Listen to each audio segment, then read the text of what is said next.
संसद के अंदर केंद्र सरकार ने खुद यह बयान दिया है कि पिछले 5 साल में हमने अरबपतियों के 10 लाख करोड़ रुपए के कर्जे माफ करे हैं। 10 लाख करोड़ रुपए सरेआम बाजार के ऊपर, बाजार में तुम एमएलए खरीदते फिर रहे और कह रहे हो मैं भ्रष्टाचार के खिलाफ लड़ रहा हूं। इनके कुछ चंद अरबपति दोस्त हैं। उन अरबपति दोस्तों ने, वो अरबपति नहीं खरबपति दोस्त हैं इनके, उन्होंने बैंकों से कर्जे लिए। किसी ने 7,000 करोड़ रुपए का कर्जा लिया, किसी ने 10,000 करोड़ का कर्जा लिया, किसी ने 15,000 करोड़ का कर्जा लिया, किसी ने 5,000 करोड़ का कर्जा लिया। इन्होंने कर्जे लिए बैंकों से, इनके दोस्तों ने। कर्जे लेने के बाद इनकी दोस्तों की नीयत खराब हो गई। उन्होंने सोचा कुछ भी कर करा के अब ये कर्जे रफा दफा कराओ ताकि देने ना पड़े। ऐसा नहीं कि इनके पास पैसे नहीं है देने को, कर्जा वापस करने के लिए इनके पास पैसे हैं, इनके पास संपत्ति है, अभी भी अरबपति खरबपति हैं ये सारे। लेकिन इनकी नीयत खराब हो गई। इन्होंने जाके इनको बोला, सारे अरबपति दोस्तों ने इनके, कि हमारे बैंकों के कर्जे माफ करा दो। और इन्होंने एक एक करके बैंकों के कर्जे माफ कराने, इनके सबके दोस्तों के बैंकों के कर्जे माफ कर दिए इन्होंने। ये मैं नहीं कह रहा। अभी थोड़े दिन पहले जब संसद का सत्र खत्म हुआ, संसद के अंदर केंद्र सरकार ने खुद यह बयान दिया है कि पिछले 5 साल में हमने अरबपतियों के 10 लाख करोड़ रुपए के कर्जे माफ करे हैं। 10 लाख करोड़ रुपए, 10 लाख करोड़ रुपए के कर्जे। किसी के 7,000 करोड़ माफ कर दिए, किसी के 10,000 करोड़ माफ कर दिए, किसी के 15,000 करोड़ माफ कर दिए। क्या होता है इनके यहां? कोई एक दोस्त आया, बोला जी मेरे 5,000 करोड़ रुपए माफ कर दो। ये मंत्री को बुलाते हैं, हाँ भाई दही पे टैक्स लगा दे।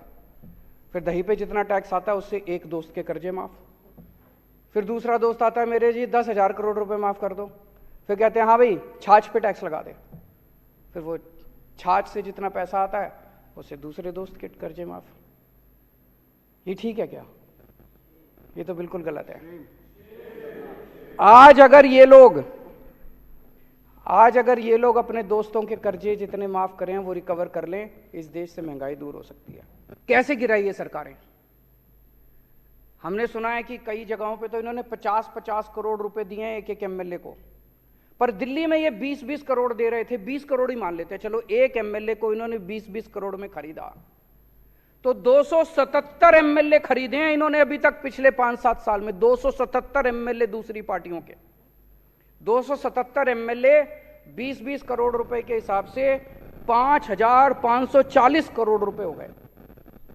और 800 करोड़ रुपए दिल्ली के, तो 6300 करोड़ रुपए, 6300 करोड़ रुपए इन्होंने ऑपरेशन लोटस पे सरकारें गिराने में, एमएलए खरीदने में खर्च किए हैं। इसलिए आपका पेट्रोल और डीजल महंगा हो रहा है। अगली बार जब आपका पेट्रोल और डीजल महंगा हो, समझ जाना किसी देश के अंदर किसी राज्य की सरकार गिरने वाली है।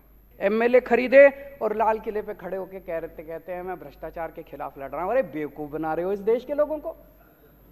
मैं भ्रष्टाचार के खिलाफ लड़ रहा हूं। अरे कौन मानेगा भ्रष्टाचार के खिलाफ? पूरे सरेआम बाजार के ऊपर, बाजार में तुम एमएलए खरीदते फिर रहे और कह रहे हो मैं भ्रष्टाचार के खिलाफ लड़ रहा हूं।